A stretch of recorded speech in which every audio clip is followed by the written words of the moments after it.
on this episode of Inside the Epicenter. You know, Joel referenced 9/11, and we're coming up on the 20th anniversary.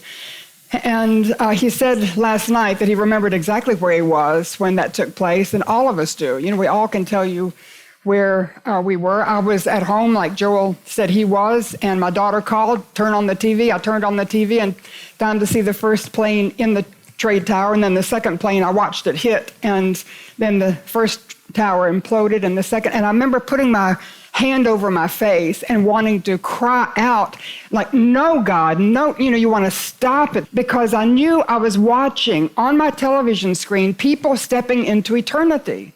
And I wondered, are they stepping into eternity, but they're not ready to meet God?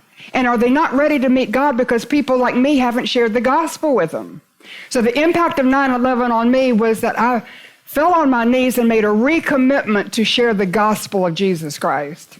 And then we fast forward to Afghanistan. And you've seen the pictures coming out of Afghanistan. And one picture that's almost as indelibly impressed on my mind as the trade towers coming down was that picture of the hundreds of people running across the tarmac, clinging to the evacuation plan, climbing into the wheel wells. When the plane took off, the people were dropping down to their deaths.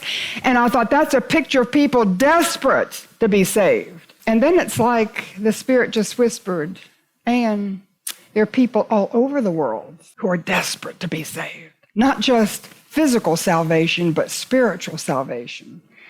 So I got on my knees again, and I recommitted my recommitment to share the gospel of Jesus Christ. To hear this full episode of Inside the Epicenter with Joel C. Rosenberg, look us up on YouTube, Apple Podcasts, Spotify, or wherever you get your podcasts.